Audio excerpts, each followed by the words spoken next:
aramukije mu izina rya Yesu Kristo. Umwami Imana abaho umugisha mwese. Ubutumwa bwanje bukubiye mu ndirimbo y'amajana 272 umwami ageze ku irembo. Minha mensagem está baseada na canção de Ezequiel, está em hoje.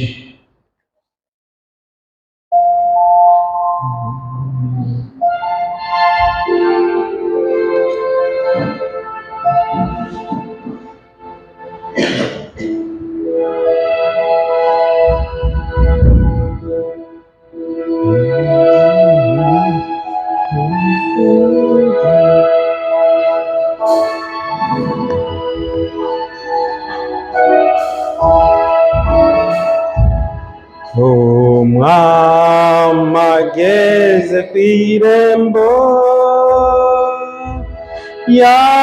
yabambwe ku musaraba, aje kuzoranya abera babane mw'ijuru. Kw'irembo, kw'irembo, kw'irembo, kw'irembo, bari kw'irembo, dukwaje amasara, ageze kw'irembo.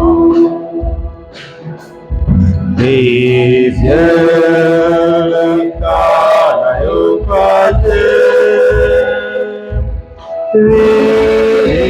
biruta kuboneka, none tubwira duhawe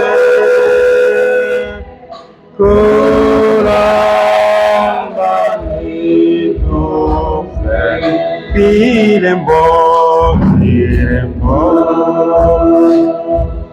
kw'irembo, kw'irembo, bari kw'irembo, dukwaje Yesu araje, ageze kw'irembo. Nahino izoshira,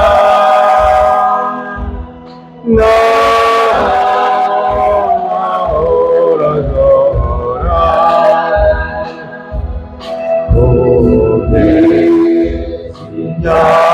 n'urupfu bitsinzwe na Yesu. Kw'irembo, kw'irembo, kw'irembo, bari kw'irembo, dukwaje Yesu araje, ageze kw'irembo. Azisi yagize nsha, niyo azoshika iwacu, kuramba gukuye gupfa,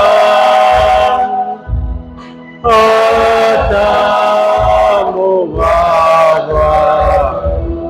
Kw'irembo, kw'irembo,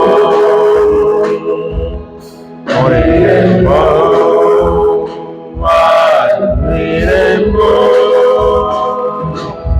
dukwaje gutsaraye, ageze kw'irembo. murakoze. Umwami abahe umugisha. Deus abençoe. Tugira ngo dutangure ijambo ry'Imana. Queremos iniciar a palavra de Deus. Mbere yuko nsoma, reka maze ndabaha umutwe w'abajambo no munsi. Antes de ler, vou dar tema de hoje. Amajambo no munsi twiga akavuga ati ubuvugishwa kuri Isirayeli. O tema de hoje é a profecia sobre Israel. Gusohoreye ku runganwe rwacu. Se cumprir na nossa geração. Amen.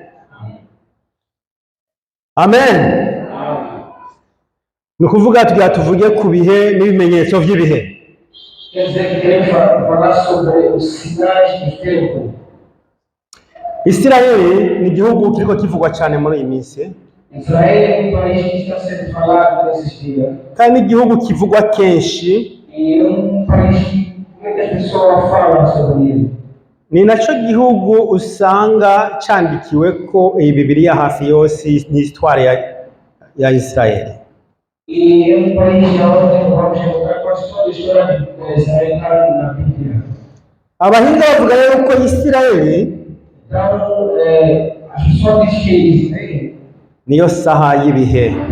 diz que ele é o relógio do tempo. Ugomba kumenya aho ibihe bigeze kurikirana ibiba mu gihugu cya Isirayeli, ubwoko bw'Imana. Então, se você quer saber o que está acontecendo, tem que andar a ver a coisa que acontece em Israel.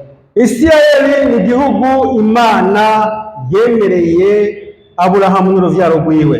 Israel é país que Deus prometeu para Abraão e os seus descendentes. Kuva kera Desde há muito tempo. niyo sezerano rya mbere bakoranye n'Imana Aburahamu. Essa é a promessa que Deus deu a Abraão. Dusome Itanguriro 17. Vamos ler o livro de Gênesis, capítulo 17. Turasoma 6 gushika ku 8. 6-8. 6:8. Turagenda twihuta kuko ndabona mfise ibintu byinshi mvuga kandi kubera umusemuzi bishobora gufata akanya. Amen. Dusome Itanguriro 17 turabe amasezerano yatanguriye. 6. Kandi nzoguha kurondoka cyane, nzotuma amahanga agukomokako n'abami bazokwandurukako. Kandi nshize isezerano ryanje ngusezeraniye wewe n'uruvyaro rwawe ruzovuka hanyuma, uko ibihe vy'urunganwe rwawe bizogenda bikurikirana, ribe isezerano ridashira, kugira ngo nkubere Imana wewe n'uruvyaro rwawe ruzovuka hanyuma. Kandi wewe n'uruvyaro rwawe ruzovuka hanyuma, nzobaha iki gihugu wabereyemo inyambukira, nico gihugu cyose cy'i Kanani, kuba ishamvu y'ibihe vyose, nabo nzoba Imana yabo. Amen. Gênesis 17, 6 até o dia 5. E te farei frutificar grandissimamente, e de ti farei nações, e irei seirar de ti, e estabelecerei o meu concerto entre mim e ti, e a tua semente depois de ti, nas suas gerações, por concerto perpétuo, para ti ser a ti por Deus, e a tua semente depois de ti, e te darei a ti e a tua semente depois de ti a terra das tuas peregrinações, toda a terra de Canaã e perpétua possessão, e ser-lhe-eis o seu Deus. Amém. Amen. Iri niyo sezerano rya mbere Imana yakoranye na Aburahamu. Essa é a primeira promessa que Deus deu a Abraão. Igihe yamuha iri sezerano Aburahamu nta mwana yagira, Aí quando Deus deu essa promessa, Abraão não tinha dinheiro. ariko amubwira ko azomugira sekuruza w'amahanga. Mas ele disse que vão dar, tornar não tinha filho, mas Deus disse que vai tornar o pai das nações. Imana ija gushitsira isezerano, Abisirayeli bava muri Egiputa bajabuka ubugaragwa barafata ibihugu byose vyaho hantu twita Kanani. E Deus cumpriu a promessa porque saíram do Egito e de qualquer terra que passava pegar a escolha de Canaã. Amen. Ayo n'amakuru muzi. Kanani hari hagizwe n'ibihugu bikurikira. Ivyo tuzi iki gihe. Ibihugu tuzi iki gihe vyabigize Kanani vyari ibi.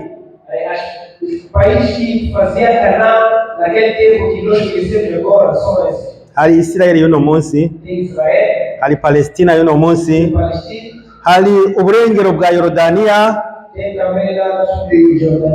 hariho Libani yose, hakabaho n'uburengero bwa Siriya. Icyo nico cyari igihugu cya Kanani. Muravuga muti none ko Israeli itagifashe cyose uyu munsi kandi yacemerewe? Então, pode dizer porque já o Israel não pode pegar todos os países como era mesmo o país onde teve. Israeli yaremerewe ico gihugu kandi yarakibayemo. Israel viveu nesse país. Ariko uko bagiye bivana ku Mana bagasenga ibigirwamana bagakora ibintu n'Imana yabageze yamye bateza ibibazo bakabirukana. Mas sempre quando o povo de Israel se misturava com o pecado, fazia coisas, Deus andava punindo eles e andava a trazer problemas no meio deles. Ni ukuvuga Israeli yirukanywe kabiri irafutwa rwose kandi igaruka kabiri. Quer dizer que Israel foi mandado como desaparecer duas vezes e também concordar de novo essa segunda vez. Muhagana mu 586 niho umwami w'Ibabiloni yatera Israeli. No ano 586, o rei de Babilônia lutou com Israel. Arayirandura yose asiga asambuye n'urusengero rwa mbere rwa Salomo muzi. E fez para que Israel possa desaparecer até destruir o templo. Kuko bari bagariye Imana. Porque eles não obedeciam a Deus. Bamaze imyaka 70 baragaruka. Fizeram 70 anos depois voltar. Bibiri mu buhanuzi. Esse todo é uma profecia. Abahanuzi barababwira bati mugiye kuvamo ariko ntibumve. Barabirukanye ntibumve. O profeta sempre falava que quer ser destruído, mas eles não ouviram. Murabizi nyene umwami w'Ibabiloni yabatwaye ivyabaye kwa Danieli na murabizi. Nós sabemos como é o rei da Babilônia levou eles até a história da Daniel, nós todos sabemos. Uko niko gusambuka kwa mbere kandi niko gusenywa ku rusengero rwa mbere. Aí já era a primeira destruição. Baragaruka. E voltaram a Jerusalém. Barubaka n'urusengero. E construíram de novo o templo. Rwa kabiri. Segundo templo. Mu mwaka wa 70 duharuye kuva Yesu avutse. Em ano 70 depois antes de Jesus nascer. Depois. Abaroma baratera Israeli. Os romanos já foram atacar Israel. Barayisambura ubwa kabiri. E depois destruíram de novo. Barasambura urusengero rwa kabiri. E destruíram já segundo da igreja, o templo. Ubu ntibagiye i Babiloni basanzazwa mu isi yose. Depois que eles não foram em Babilônia dessa vez, mas começou a dar todo mundo. Amen, amen. Abisirayeli Então os israelitas iyo bari bahuriraho n'ingorane. estavam um problema. Kandi Abisirayeli E os israelitas, ahenshi bamwe bigenza nabi Imana ibagumiza iyo. muitas pessoas já começaram a andar mal e Deus deixou para eles ficar lá. Isirayeli aho yahoze iribagiranwa, igihugu kiribagiranwa. Até Israel já ficou, desapareceu mesmo no mapa dele, pessoas esqueceram que existe. Mu ngwano y'isi ya kabiri rero Segunda guerra do mundo, yari iyobowe n'umudagi yitwa Hitler. que era dirigido por Hitler. Abayahudi Hitler yarabanka cyane. Então Hitler não gostava dos judeus. Bari abantu b'incabwenge kandi bakora ibintu birimo umugisha cyane. Incabwenge. Porque tinha muitas pessoas dirigindo sábios. Hitler arabicamwo imiliyoni zitandatu. Então Hitler matou 5 milhões, 6 milhões. Abahora gusa ko ari Abayahudi. Só matando eles, só dizendo que são judeus. Kurangana nabwiye ko n'abaroma bari bishe imiliyoni igihe basambura urusengero rwa kabiri, bishe Abisirayeli imiliyoni. E também, vamos ver que João, quando fora da casa, mataram milhões de pessoas. Abisirayeli ntibahonye, Mas os israelitas não desapareceram aqui, todos morreram. hari isezerano ko bazosubira kugaruka mu gihugu cyabo, E tinha promessa de vão voltar na Inglaterra ou o país deles. ariko igihugu cyabo nticyari kikibaho. Mas o Israel já não existia. Hari hasigaye ikintu cyitwa Palestina gusa.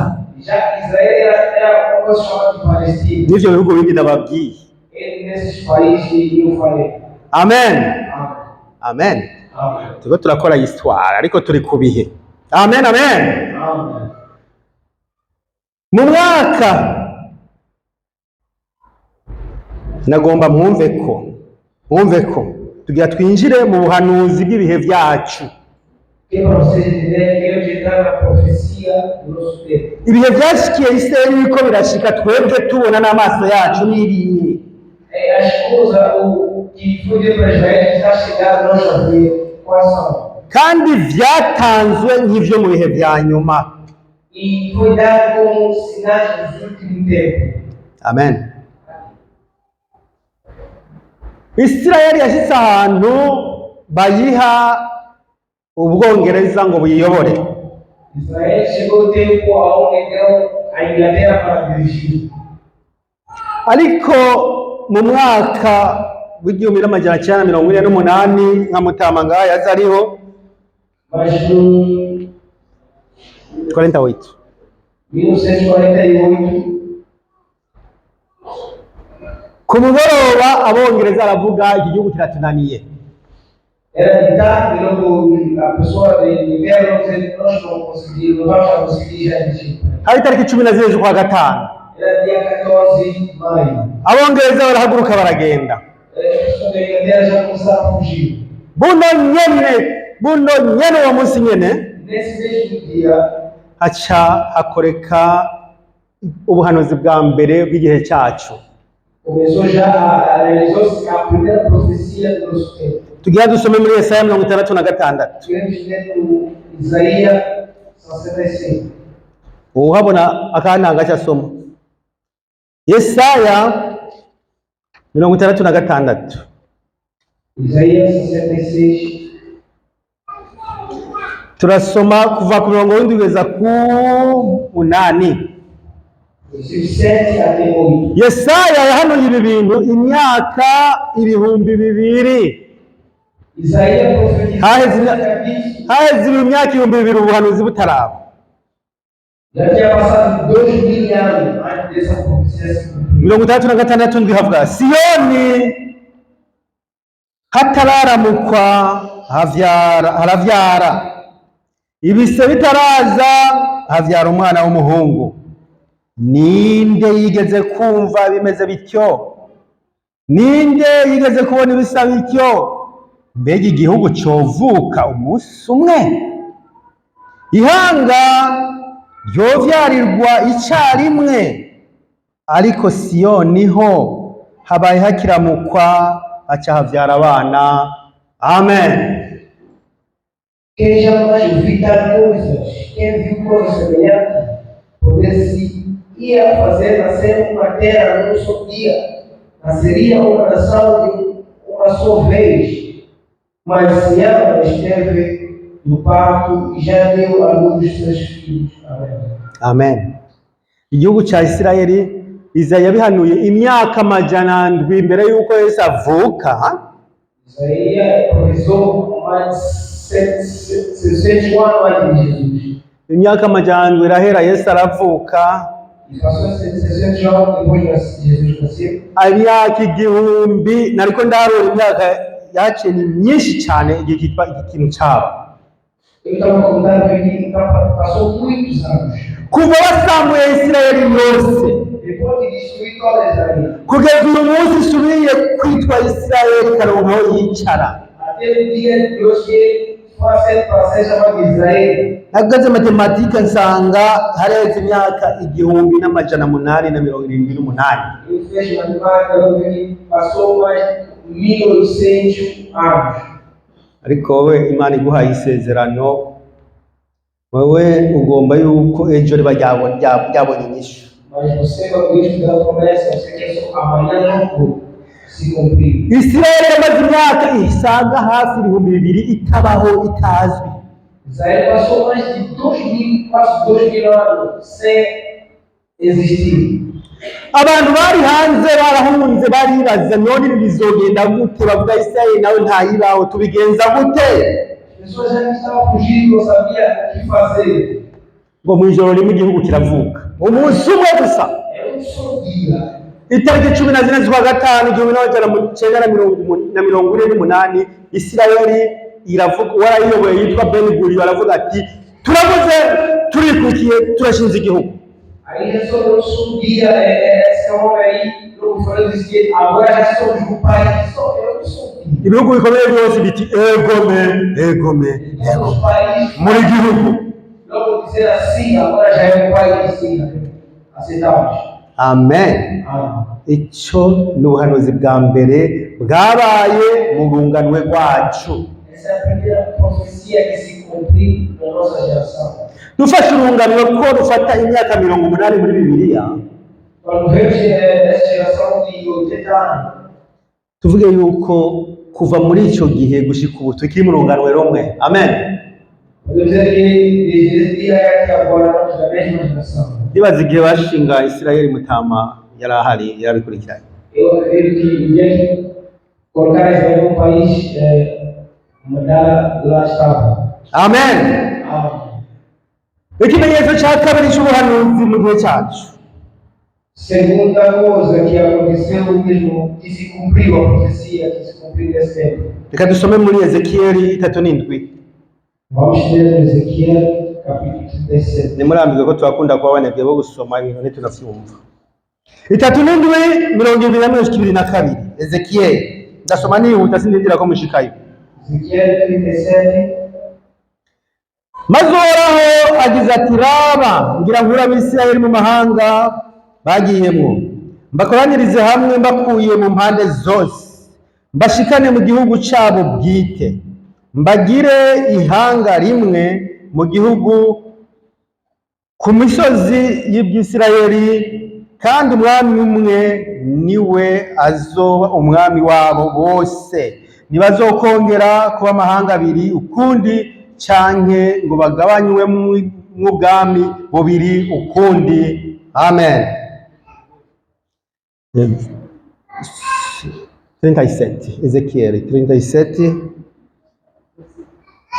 21-22.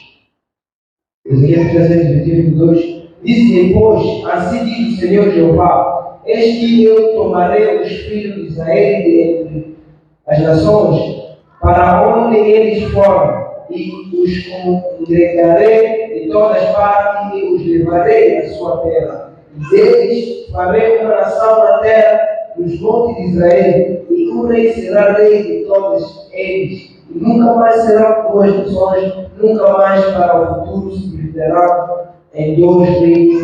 Amém. Aha Imana yari yaramaze kuvuga ko izogaruka n'Abisirayeli mu gihugu cyabo bwite, ikabasubiza igihugu. Aí Deus está dizendo que vai fazer voltar já o Israel para ser só um só país. Ariko ndagomba dusoma Yeremiya 31 naho Vamos ler Jeremias 31. inkuru isukunye nariko kandi kantu nagombamwo. Yeremiya 31:8. Jeremias 31, 7 e 8.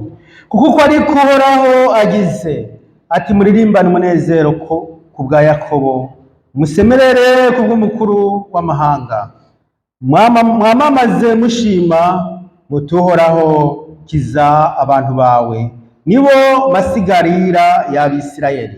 8. Nzobazana mbakuye mu gihugu cy'iburaruko, mbakoranirize hamwe mbakuye ku mpera z'isi, kandi bazozanana n'imihumyi n'abacucumbagira n'umugore akuriwe hamwe n'uramutswe, bazogaruka ino ari ishengero rinini. Amen. Porque assim diz o Senhor: cantai sobre Jacó com alegria e exultai por causa dos chefes das gentes, proclamar, cantar louvores e dizer: salva, Senhor, teu povo do resto de Israel.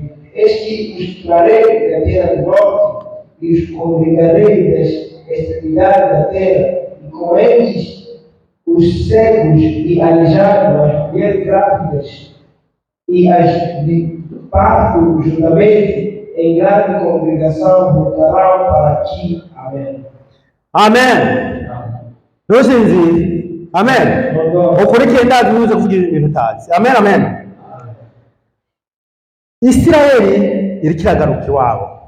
Israel está voltando. Abantu bose b'Isirayeli iyo batumbereye mu bihugu bahungiyemo bariko barashaka kugaruka. As pessoas onde lá estavam se refugiados já querem voltar à terra. Abari mu Budaga, abari muri Amerika, abari muri Canada, abari muri Turkiya, abari muri Irani, bose aho bari hose bagomba kugaruka. Ariko aha nagira ndakwereka igitangaza cya kabiri cyakoretse kuri generasiyo y'iwacu.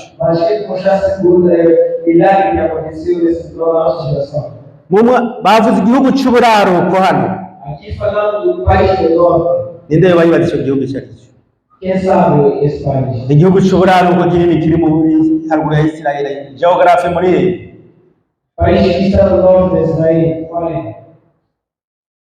Novorusiya. Amen, amen. Mu 1989 tubona n'amaso yacu niho hakoretse ibintu bikomeye. Aho abayahudi basaga 1,700,000 bahaguruka bava mu Burusiya bagana muri Isirayeli.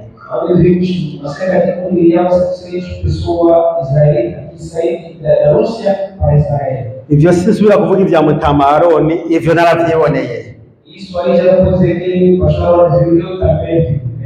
Muri 1989 mwese mwari muhari. Usibye ko ushobora kuba utamenye ibiriko biraba mu buhanuzi mugabo ivyo mwarabyumvise.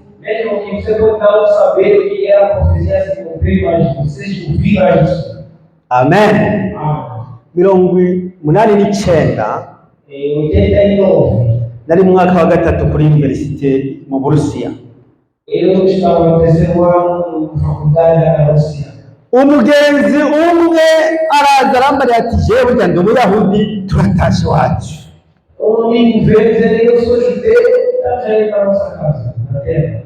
Kweli nta n'ikirushya yasubiye kuvuga, yaca mu Icyongereza gusa.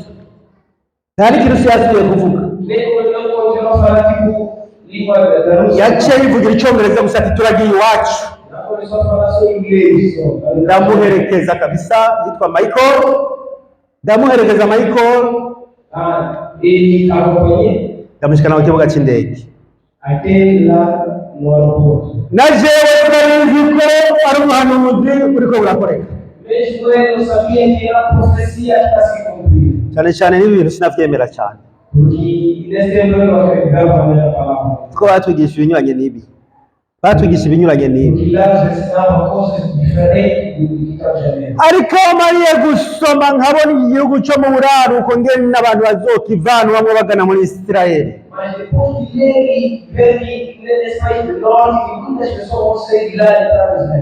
Nagiye kubona ko bikomeye. Ni ukuvuga ku 9,000,000 z'abantu baba muri Isirayeli uyu munsi. 1,700,000 baje bava mu Burusiya. Cyo gituma mubona Uburusiya iyo bavuze Isirayeli babanza kugira ngo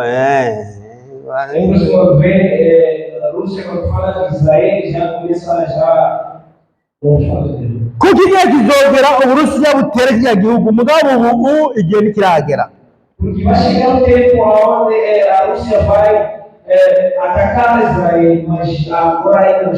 Ubu ni inshuti cyane. Ariko nagenda babwire ko itari gitangaza gikomeye cyabaye muri 1989.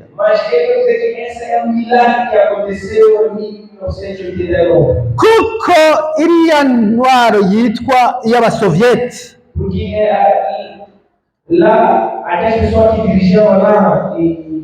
yari yarahira arengwa ko batazogenda basubiyeyo, yarabanka. É dizer que eles nunca vão voltar lá porque odiavam eles. yatanguye kubakunda hanyuma acudika na Amerika bacarabanga. Começou já a amar, mas começou já com Israel, começou a criar amizade com a América, logo virando inimigo. Ntibamenye n'igitangaza cyakoretse bazi babona barabemereye baruguruye bati nimugende. Então, eles só viram só um milagre acontecendo, eles aceitaram passar um país, não começaram a voltar. Icyo ni igitangaza cya kabiri. Esse é o segundo milagre. Agenda babwire Isirayeli Quer dizer, ni igihugu cy'isezerano y'Imana, ni igihugu cy'isezerano. é o país da promessa, da terra. Nariko ndaraba uko kingana Isirayeli Eles estão vendo o tamanho de Israel. kiri munsi y'u Burundi. É pequeno, mais do que o Burundi. Ibirometero kwadrato ibihumbi 22. É 22.000 metros quadrados. Kilometero kwadrato. Quilômetros quadrados. Habamwe abantu miliyoni 9. E o pessoal que vive lá são 9 milhões. Bazungurutswe n'ibihugu birimo abantu imiliyoni 150 bose bagomba kubamira.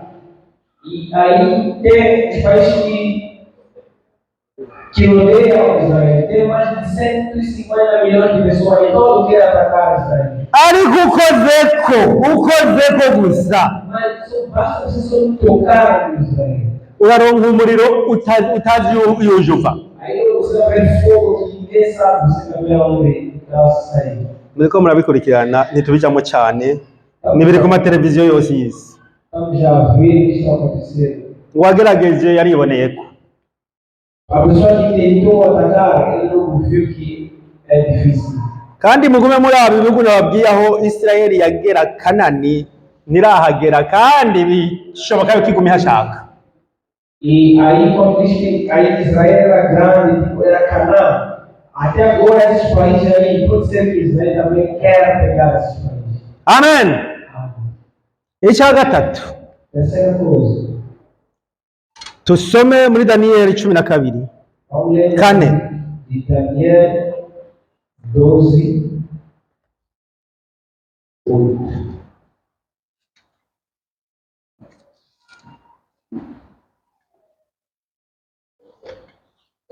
Daniyeli 12 kane. Daniel 12. Nuko rero wowe Daniyeli gumiza ayo majambo muri ntibate. Ntibate murayizi. Gumiza ayo majambo muri ntibate.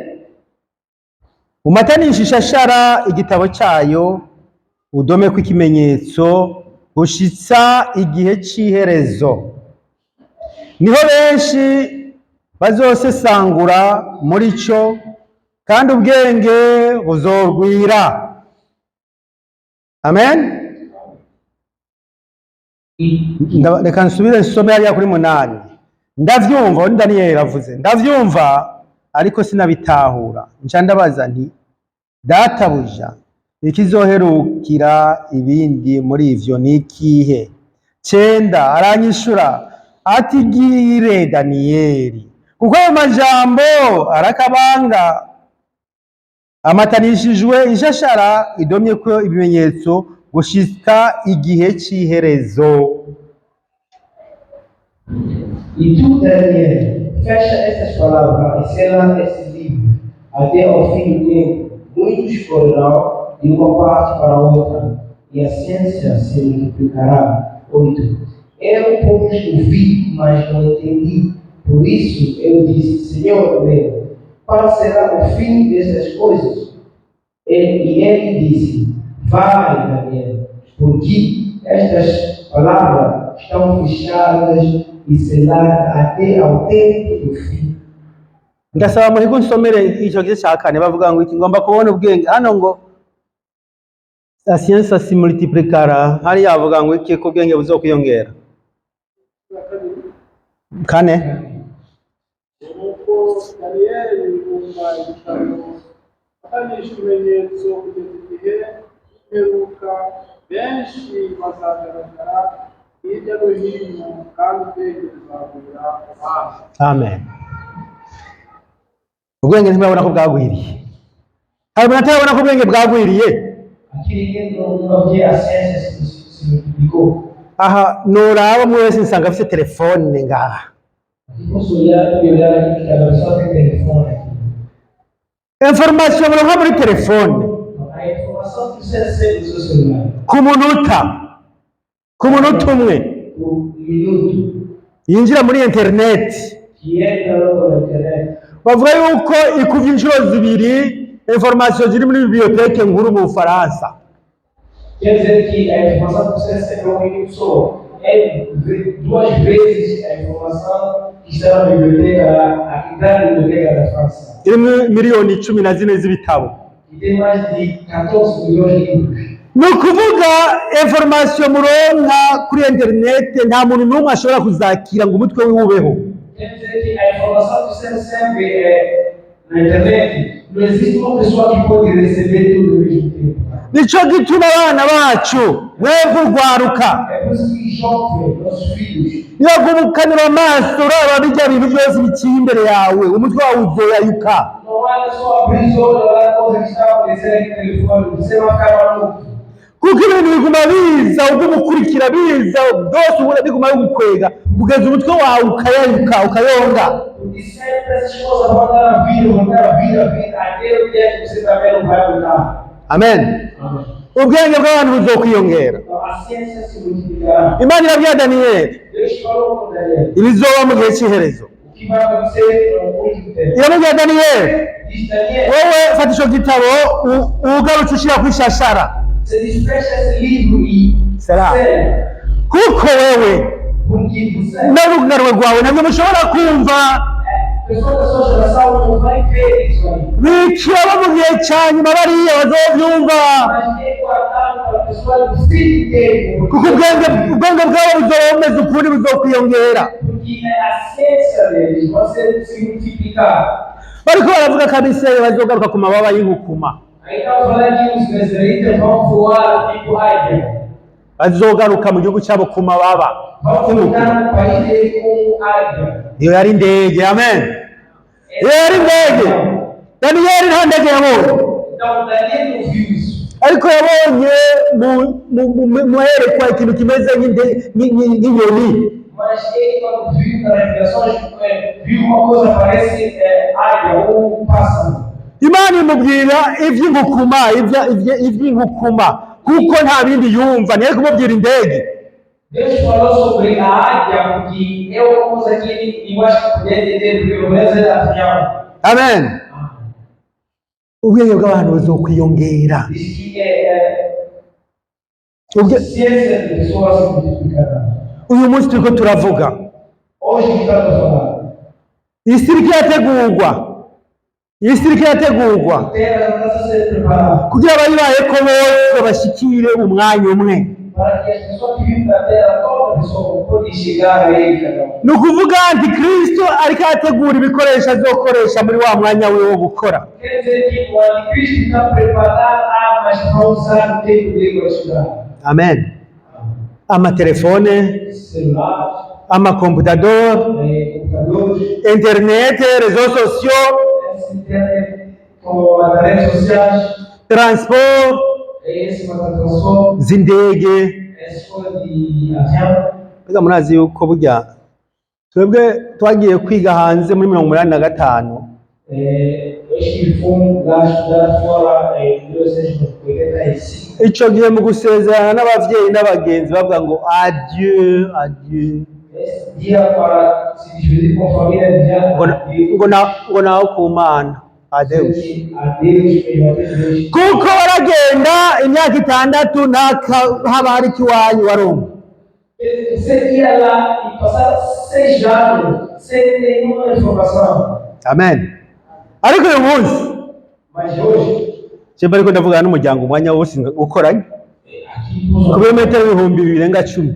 fico falando com minha família, em qualquer momento eu tenho 10 minutos. N'umwana yavukiyeho turazinanye, A criança que nasceu lá, eu me conheço. yashyize kuri telefone aravuga dadi. Até quando eu falar telefone, Papa arahamagara papa ntayabura n'umunsi n'umwe ainda não me viu, mas me chama de pai. kuko ubwenge bwarongerekanye abantu isi isigaye ari akantu gato cyane. Porque já tem a ciência se multiplicou, porque o mundo já está uma coisinha pequena assim. Ni ukuvuga ko umwanya uwo ari wo wose bashobora isi yose ikaba imwe kandi information bashaka bagatanga imwe mukayakira icyarimwe. Então quer dizer que se eles quiserem, pode fazer o mundo ser um só. Aí porque qualquer informação que ele quer para você receber, não pode receber. Ubwenge ntibwiyongera. Será que a ciência não se multiplicou? Mbega mubona nk'aba bantu bubaka piramide muri Egiputa bogaruka uno munsi bagiye bagize abahanga, ubona bogaruka bo byo bagendera gute? Será que agora se pode dizer aquela pessoa que foi no Egito? Abagabo bubaka preview hariya bakubaka etage bahariya i Babeli, bogaruka bagashika muri Amerika no mu Bushinwa bakaba ivyubatse bovuga gute? Se aquela pessoa que tentou construir tipo aquela casa grande se voltar agora, como que vai haver a América que está construindo todos esses pontos? Ubwenge bw'abantu bugeze kure. Quer dizer que a ciência se multiplicou. Kera twebwe twabonye abatwara amakete mu maboko, tubona bacisha mu iposta. Je nawe nicyo bita telegram, ndabona icyitwa fax, kimwe cyose kigenda gikuramo ikindi. Haza fax, haza ivyo bita scan, uri scan. Amen. Há muito tempo via a pessoa levava letras, começava a ver outras coisas, cartas, e começava a ver outras coisas que se fazem e outro, agora já tem esse cara. Je nagiye Bujumbura mbona ikintu bita telex, imyaka ya 81 na rimwe. Telegram, we telegram nani yo muzimwe telegram yari imashini twamenye imashini batapisha mu biro, mugabo yaratapa iriko irarunga ivyo utapa bica bigenda mu Bubirigi, tapa indome yose icija mu Bubirigi. Ndavuga nti birakomeye. Era uma coisa você poder escrever, uma coisa não vai escrever, o que está escrevendo aí para Bélgica. Nivyabayeho n'umwanya muremure batugorona barungika, mugabo ntasiyatiriza ko dokima ntizikwiye.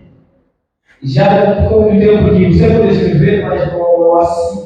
Bacaza nico bita fax. Depois veio uma coisa de fax. Mubonye fax irahimisa ingahe? Imyaka mike cyane. Fax yabaye umwanya muto cyane. Ikiri kuri page. Passou só um pouco tempo.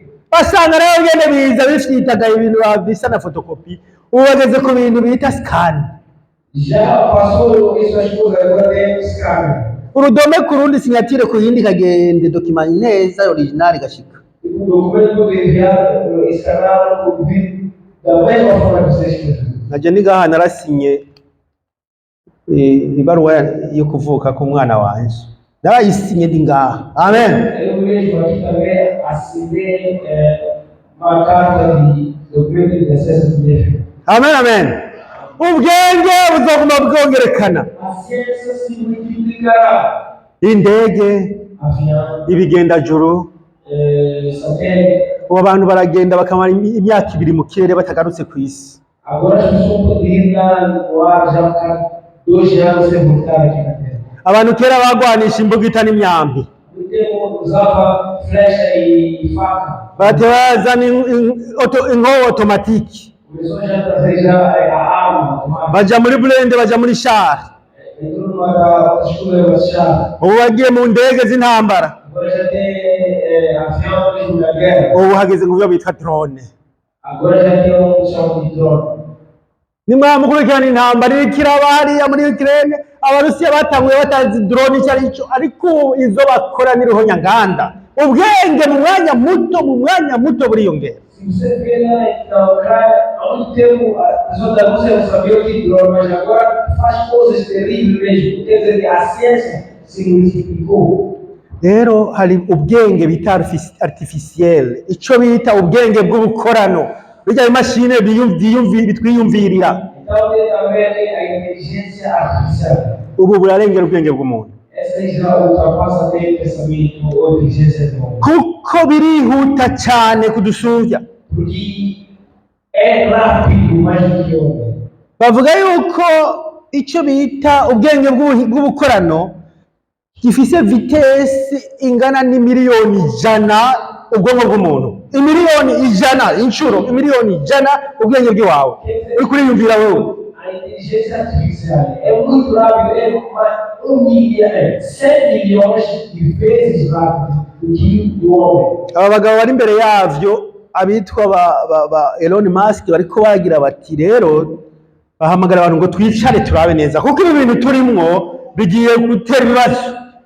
Então, essa ela nós já estamos começando a dizer, vamos sentar e falar e conversar sobre essas coisas aqui. Nimuze murabe ukuntu twogabanya gatoya kugira kuko abantu bazobikoresha barandura isi. Então, é melhor nós falarmos e diminuir isso porque as pessoas vão usar e destruir já o mundo. Ariko aho bitera bija, Mas aho bitera bija onde estamos aí, ni ukuzoshikaho abantu bose baba kontrole, umwe wese ahari naho uryamye bakakubona umunsi bashyizemo ka kantu. o tempo onde vão ser controlados, cada pessoa, mesmo onde você está se dormir, todo pode controlar. Rero hari umupango wa ONU muramaze kuwumva wo gushika mu bihumbi 2030 mu myaka 6 ONU ikeneye ko abantu bose kwisi babaho neza. Ngo ni programme nziza. Um programa de 16 anos que é para todo mundo viver bem. Mwese muze muri kontrole muhabwa ivyo mushaka byose. Vocês todos vão viver bem. Amen. Amém. Iyo programme mu myaka 6 mu bwenge bw'umuntu igomba kuba yarangiye. Esse programa já de 6 anos, na sabedoria ou inteligência humana, é empresa que já vai estar. Kandi bifuza kuba bashikanye ka kantu mu mubiri w'umuntu.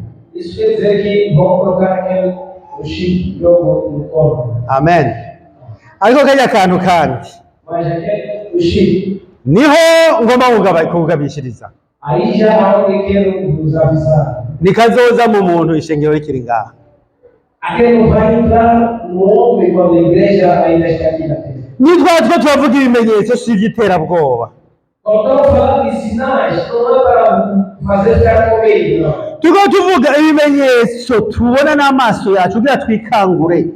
Nós estamos falando de sinal para que nós possamos acordar, Wibuke mu buzima ariko wibuka umutima wawe w'ubugingo. para que você possa correr atrás da vida, mas lembrar do seu coração. Kuko umwanya dusigaranye ni muto. Porque o tempo que nós temos é pouco. Nta kimenyetso na kimwe Yesu yatanze kitaraboneka. Não existe nenhum sinal que Jesus deu que ainda não se manifestou ou não se cumpriu. Icya kane nagomba guhereza ko A quarta coisa que quer terminar com ele, hazobaho kureka Imana, ngo ivyo ntibizoba hatarabaho kureka Imana. diz que isso não vai acontecer antes de as pessoas abandonarem a Deus. Muzobona ibihugu byose yatuzaniye ubutumwa bwiza ubu byarabivuyemo. Olha bem, aqueles países que vieram pregar boa nova já não acreditam nisso. Uko abantu batunga bakinjira muri iri tekinoloji yabo baca bigira Imana akavuga ko atayindi Imana iriho. Já quando as pessoas já ficam ricos e começam já a entrar na ciência, começam a dizer que Deus não existe. Benshi rero ntibigeze bamenya Imana nta niyo bakeneye kumenya, Então, a maioria das pessoas já não conhecem Deus, nem quer saber disso. ariko ikibabaje gusumba ibindi Mas uma coisa que é muito triste hariho benshi bayimenye bariko barayivako batwawe ni gusamarira isi. é que tem muitas pessoas que conheceram a Deus, mas estão abandonando a Deus, a correr atrás das coisas adoráveis. Kandi rero ibyo gusamaza biracaza kuko biriko biraza biriko biracugwa. E as coisas que vão fazer distrair são muitos que ainda estão ouvindo mais. Imana bagomba kuyifuta mu mutwe w'abantu. As pessoas querem apagar Deus na cabeça de pessoas. Ubu ubonye umwana agiye i Burayi mu mezi abiri agaruka kubwira ko ata Mana iriho. Agora, se você ir lá na Europa, lá, vão dizer que Deus não existe. Muitas pessoas. Niyo nyigisho yonyine iriho. É ensinamento que está sentado. Ubu izi nyigisho zihuta gutya isi yose ironka kuri interineti mu mwanya umwe vyihuta, ni inyigisho nyinshi z'ububeshi zo kuzimiza ababeshi. Esses ensinamentos que nós recebemos para celular, muitas vezes, são mentiras. Kandi ibi nivyo Antikristo azokoresha mu kuzimiza abantu. E é isso que o anticristo vai usar para fazer as pessoas saírem do caminho. Iki kintu cita kureka Imana rero, Então, essa coisa de deixar a Deus. namwe bw'abakristo murumva ngene umuriro utera ugabanuka, mwatanguranye umuriro uguma ugabanuka. E vocês cristãos sabem bem que aquele fogo que começou com ele já está diminuindo pouco a pouco. Ariko mu bimenyetso vy'imperuka Mas nesse último dia, harimo n'umuvyuro, no sinal também do último dia, tem um avivamento. aho bamwe bazobivamo bose bakabihakana, Aonde as pessoas vão sair mesmo, deixar a coisa de Deus. hariho abandi bazobijamwo n'umuriro mwinshi na mpwemu w'Imana. As pessoas também vão entrar e fazer a obra deixa com força. abimana yikundiye yishyize ku kimenyetso. Essas pessoas são pessoas que Deus amou e vai colocar o sinal. Amazina y'abazokwandika mu gitabo cy'ubugingo. Essas pessoas que o nome deles vão ser escritos no livro da vida. Nico gituma ubona hariya muri Apocalypse mu gitabo cy'Ibyahishuriwe Yohana 22. É por isso que você vê aqui nesse livro de Revelação ou Apocalipse. Uhereye ku murongo wa 14 akubwira ati uwezwa niyezwe uwandure akomeze yandure. A palavra diz assim, a pessoa que é santo continua na santidade, mas a pessoa que faz pecado que continua também a fazer isso. Ibyahishuriwe kadusome Ibyahishuriwe 22:11. Ugabitanye nashishikara agabitanye, uwanduye mu mutima nashishikara yandure, ugororotse nashishikara agororoke, uwera nashishikare yezwe. Amen. Apocalipse 22:11. Quem é injusto, faça a injustiça. Ainda que está sujo, suje-se ainda. E quem é justo, faça a justiça ainda. E quem é santo, seja santificado ainda. Hari abantu batigeze bumva Imana mu bihugu byahakanye kera bariko barakira ubutumwa bwiza bw'Imana ku muriro mwinshi. Tem pessoas que ouvem coisa de Deus, mas não receberam a palavra de Deus com força. Yesu yabwiye abantu ati ubambere bazoba abanyuma n'abanyuma bazoba abambere. Jesus falou, diz para a pessoa que os primeiros vai ser os últimos, mas também aqueles que estão atrás vão ser os primeiros. Niwabijamwo ukarambirwa hari abandi benshi bataravyumva binyotewe babikeneye. Entrar na salvação e ficar desanimado, deixar, tem outras pessoas que querem pegar essa salvação. Muri iki gihe nyene amakuru ashika ku isi mabi menshi icyarimwe. Nesse mesmo tempo que tem uma notícia que anda chegando às pessoas. Abakozi b'Imana nabo bakoresha ivyombo nyene. Também o servo de Deus usa esses instrumentos mesmo. Abakozi b'Imana bemewe nabo bariko bashikira isi yose. E também esses servos de Deus verdadeiros estão levando mensagem para o mundo inteiro. Kandi ngo ubutumwa bwiza babwumvise bose imbere y'uko iherezo riba. E também diz que a boa nova vai ser pregada em todo lugar do mundo. Amen.